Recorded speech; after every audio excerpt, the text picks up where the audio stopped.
kami Kementerian Hak Asasi Manusia memberi apresiasi kepada pemerintah Provinsi Jawa Barat, dalam hal ini gubernur, dengan gagasan-gagasan yang visioner yang memajukan sumber daya manusia yang unggul dalam pendidikan, dalam keterampilan, dan dalam peningkatan kompetensi mental, karakter, dan kualitas serta tanggung jawab.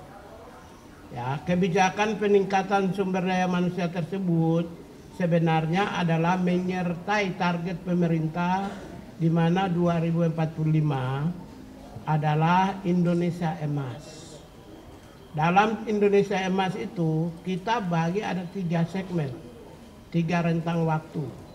Rentang waktu pertama adalah 2025 sampai 2035 itu adalah transformasi bangsa, menyiapkan SDM-SDM yang unggul.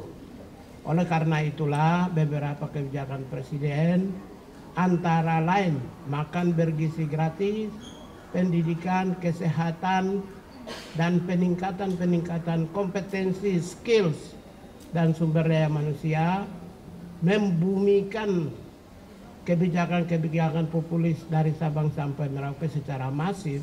Itu adalah menyiapkan SDM yang unggul pada masa yang akan datang. Salah satu kebijakan yang diambil dalam rangka itu secara teknis, satu program unggulan itu adalah yang seirama, senasib dengan astacita Presiden Prabowo adalah pendidikan bagi mereka yang ada di Jawa Barat yang digagas oleh Pak Gubernur Jawa Barat. Oleh karena itulah kami menyambut positif dan kami dapat banyak informasi tentang apa yang dilakukan dan apa yang akan dilakukan ke depan. Secara teknis dan eksplisit akan disampaikan oleh Pak Gubernur Jawa Barat. Silakan Pak Gubernur. Baik, terima kasih Pak Menteri. Assalamualaikum warahmatullahi wabarakatuh. Sampurasun. Kami menyampaikan bahwa ada problematika dalam spirit kebangsaan kita, yaitu membangun narasi agar anak-anak muda Indonesia, khususnya anak-anak di Provinsi Jawa Barat yang sedang menekuni jenjang pendidikan SMP dan SMA serta sederajat atau sanawiyah dan madrasah aliyah, yaitu pola pendidikan karakter melalui peningkatan kualitas disiplin hidup dan perubahan pola hidup. Nah, perubahan pola hidup itu apa sih yang terjadi? Yang terjadi pada anak-anak di Jawa Barat itu pola hidupnya adalah mereka rata-rata tidurnya jam 4 pagi. Karena waktunya dihabiskan untuk main game online. Kemudian berdampak pada mereka tidak bersekolah. Selain berdampak tidak bersekolah, mereka sering terorganisir secara sistemik melalui kekuatan media sosial, melakukan pertarungan secara terbuka dan tertutup, melahirkan banyak orang yang terluka, bahkan banyak orang yang meninggal.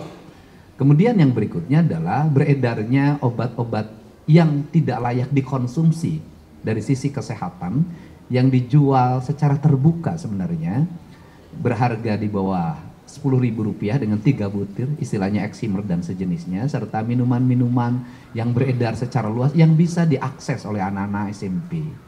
Nah, ini adalah problem yang harus segera diselesaikan. Nah, problem itu ternyata tidak bisa diselesaikan di internal sekolah melalui pendekatan bimbingan konseling.